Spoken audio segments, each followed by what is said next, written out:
Hello and welcome back to the Simple English Talking. I'm Jason, your host, and as always, I'm here with my wonderful co-host, Julia. Hi everyone, I'm so happy to be here with you again. If you want to learn how real people speak English in everyday life, then today's episode is perfect for you. That's right. Our topic today is how people talk in English. You'll learn how native speakers talk in real conversations, not just in textbooks. We'll break it down in a simple and fun way so you can start speaking more naturally, too. We'll talk about everyday conversations, small talk, idioms, the difference between formal and informal English, and even some common mistakes to avoid, and we'll also give you real examples and a chance to practice with us. So whether you're at home, commuting, or just relaxing, you can improve your English with us right now. Yes. And don't worry if you're a beginner, we'll keep the language easy and clear for you to follow. Just listen and enjoy. So grab your notebook or just sit back and listen.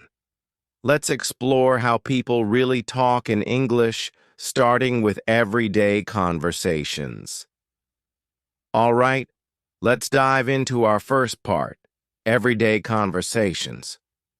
Julia, have you ever noticed how different real-life English is from the English we see in textbooks? Oh, absolutely, Jason. In real life, people speak quickly, use contractions like I'm, your, let's, and often don't use full sentences. It's much more relaxed and casual. Exactly. Let's give our listeners an example. Imagine two friends meeting on the street. Hey, long time no see. How have you been? Hey, I've been good, just super busy with work. You? Same here. Work's been crazy lately. Want to grab coffee sometime? Sure. Let's do it this weekend. That's a very simple, natural conversation. Notice how short and casual the sentences are. Yes. And how we use phrases like long time no see, how have you been, want to grab coffee. These are very common in everyday English. Also, we don't always speak in full grammar. For example, instead of saying, would you like to have coffee with me? We just say, want to grab coffee? Right. It's not wrong grammar. It's just spoken English, and contractions are everywhere. Like I have becomes I've, and do you wanna becomes wanna. Let's share a few more common phrases that people use every day. Good idea. Here are a few. What's up means how are you? No worries means it's okay or don't worry about it. I'm good, thanks. A common reply when someone asks how you are. Sounds good means okay or I agree. Let's catch up soon means let's talk or meet again soon. These small phrases can help you sound more natural and confident when you talk to someone in English. Also, don't forget that in daily life, people often mix questions and answers. Hey, Julia, are you free later? Not sure yet? What's up? Thinking of going for a walk. Wanna come? Maybe. Text me. Sure thing. See how casual and short everything is? That's very typical in English-speaking countries, and the best way to learn this is to listen a lot and practice speaking. Podcasts, shows, and talking with others help a lot. Yes. And don't be afraid of making mistakes. Just try to speak naturally and listen to how others talk.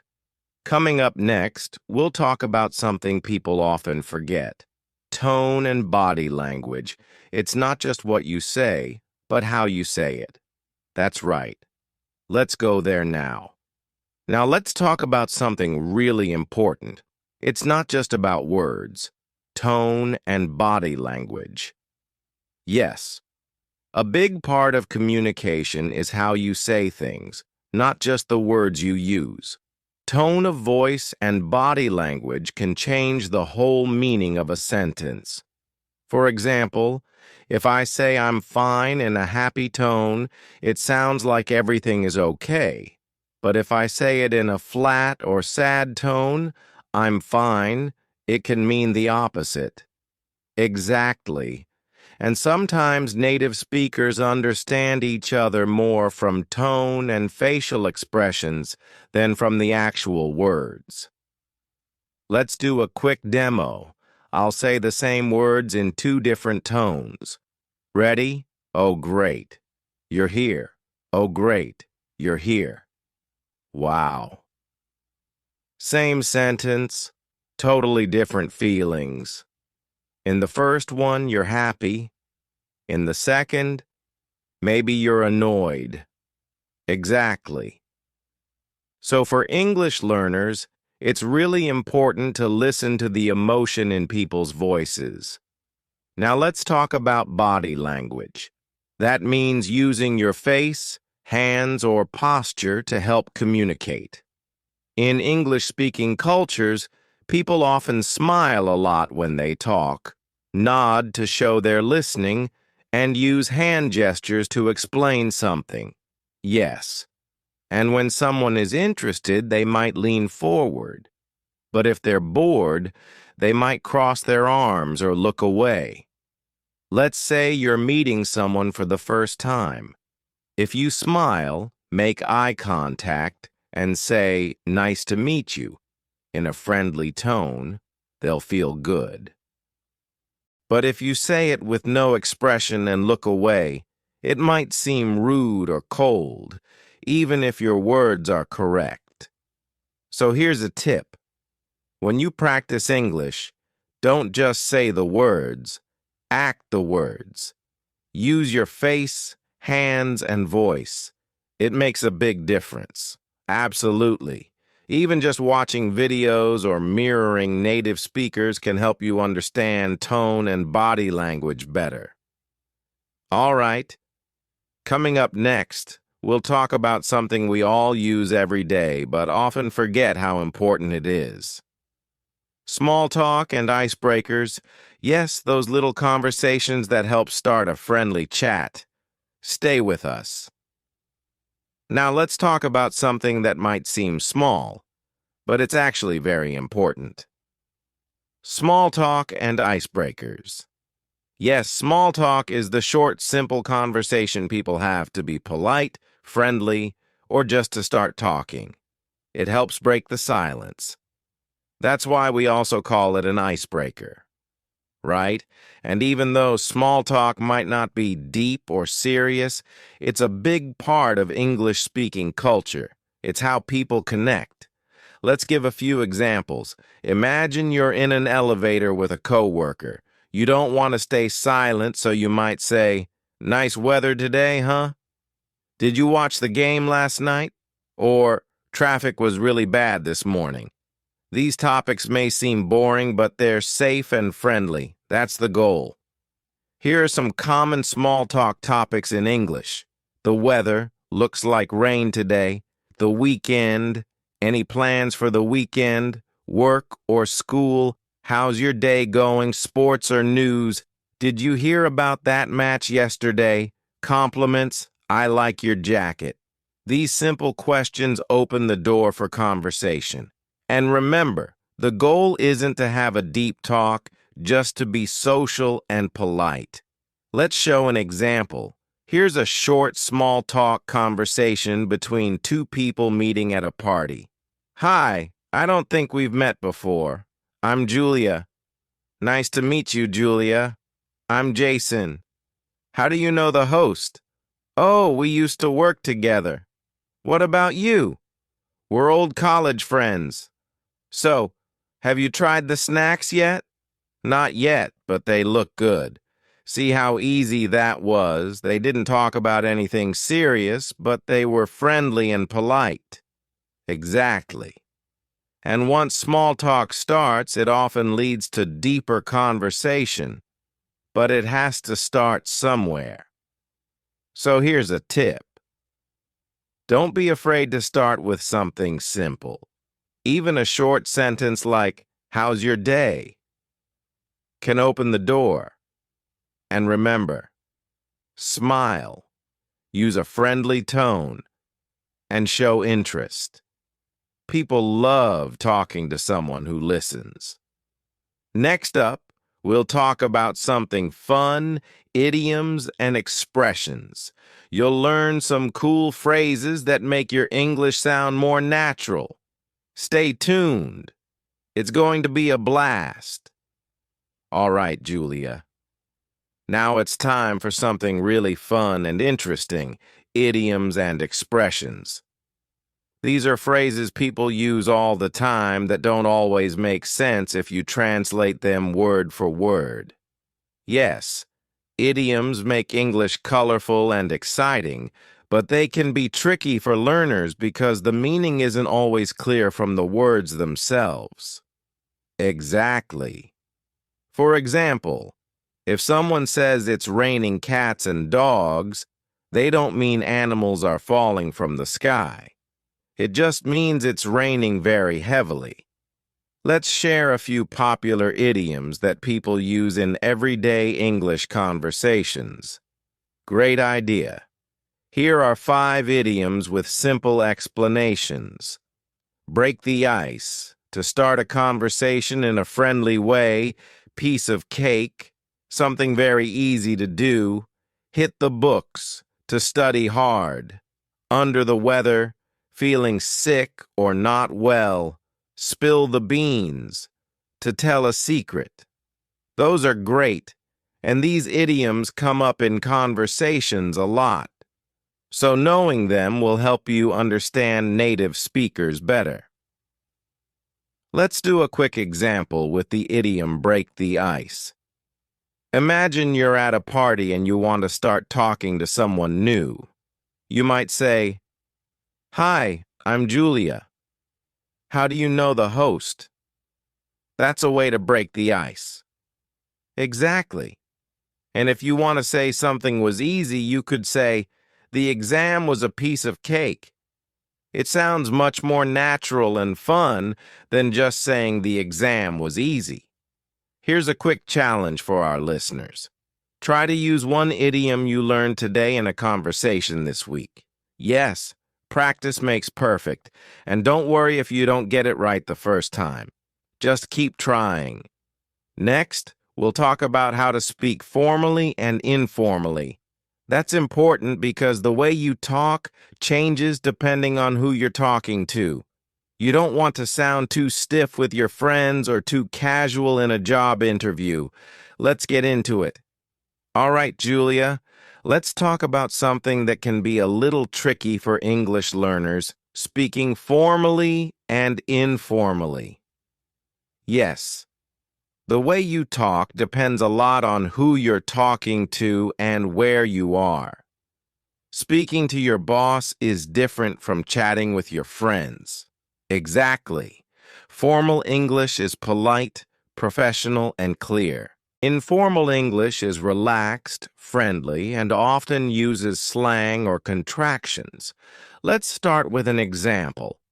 Imagine you're writing an email to your boss. In formal English, you might say, "Dear Mr. Smith, I hope this message finds you well. I am writing to inform you about the meeting scheduled for next Monday." But if you're texting a friend about the same meeting, you might say, "Hey, just wanted to remind you about the meeting on Monday." See the difference? The formal version uses full sentences, polite words like "Dear" and "I am writing to inform you." The informal version is short and casual. Here are some common formal versus informal expressions. Formal, informal. "I am writing to inform you, just wanted to tell you, I would appreciate it if, could you, thank you for your attention. Thanks, I look forward to hearing from you, talk soon." Another big difference is in contractions. Formal English usually avoids contractions like don't or can't. Informal English uses them all the time. Also, slang and idioms are common in informal speech, but usually not in formal writing or talking. Here's a tip for learners. Match your language to the situation. When in doubt, it's better to be a little more formal and practice switching between the two styles so you feel comfortable in any situation. Coming up next, we'll talk about something very important: how to ask questions and keep a conversation going. Great. Asking questions is the key to good conversations. Don't miss it.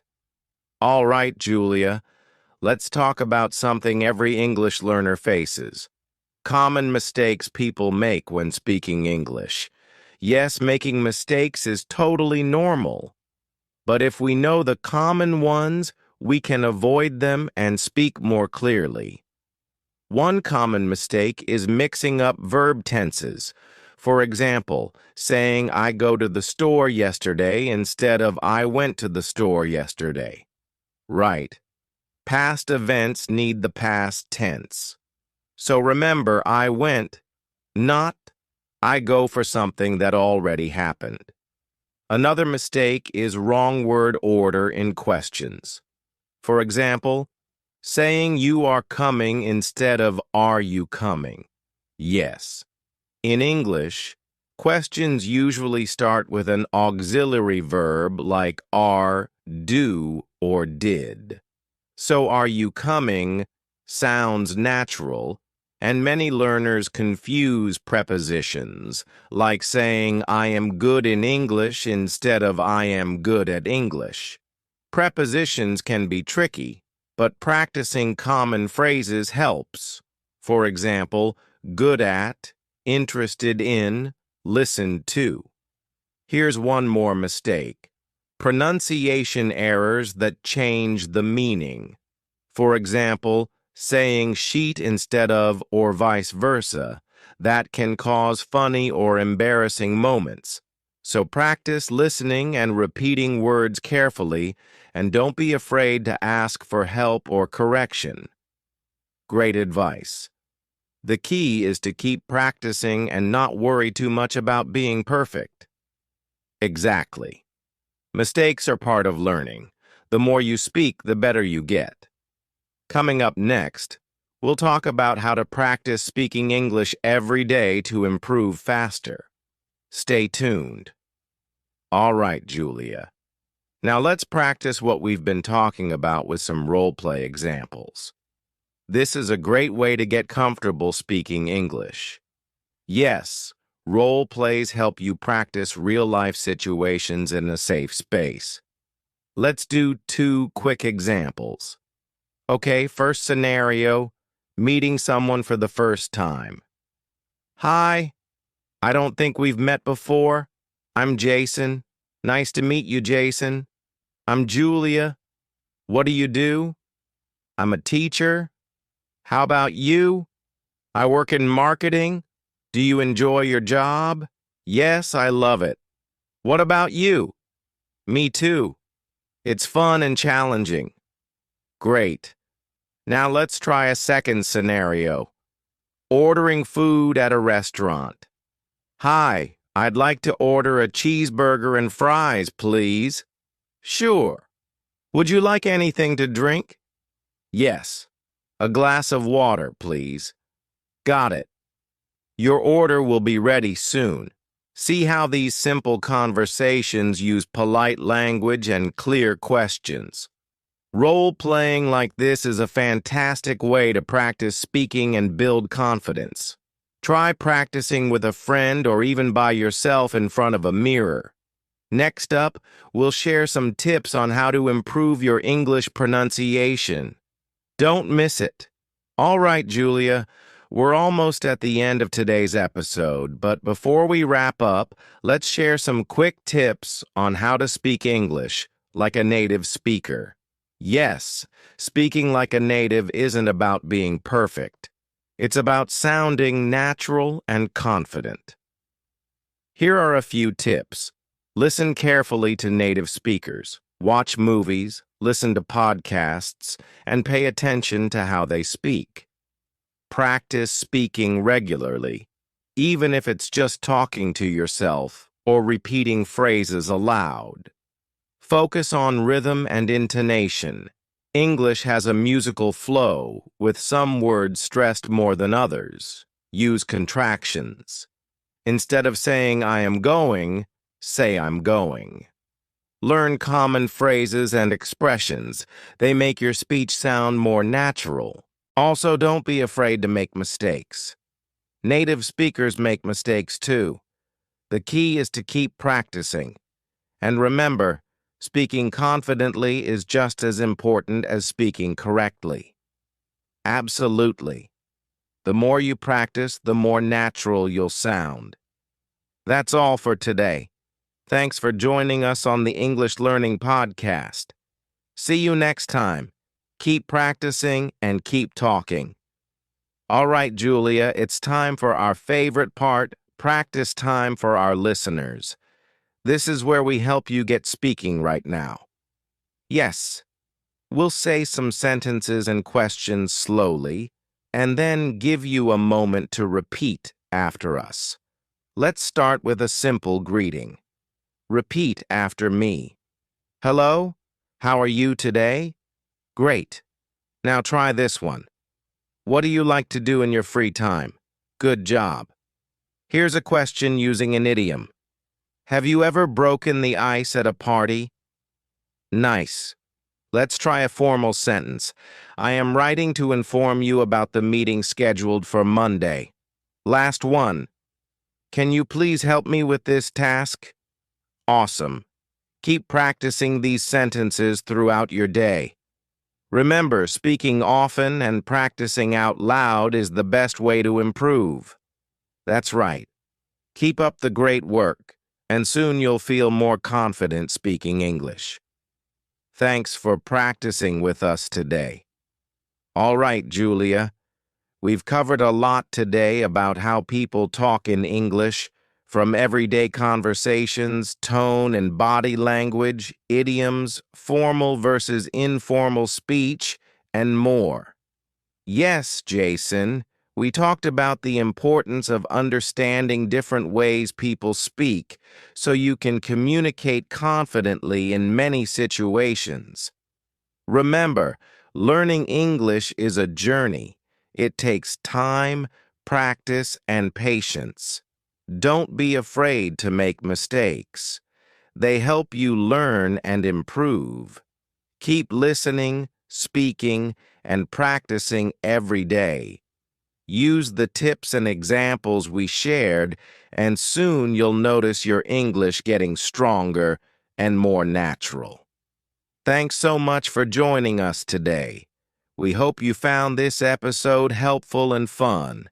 See you next time on the English Learning Podcast. Keep talking and keep growing. That's a wrap for today's episode. If you enjoyed this podcast, please like, share, and subscribe to our channel. And don't forget to leave a comment telling us what topic you want us to cover next. We love hearing from you. Follow us on social media for more English learning tips and updates. Thanks for being part of our community. Keep practicing, and we'll see you in the next episode.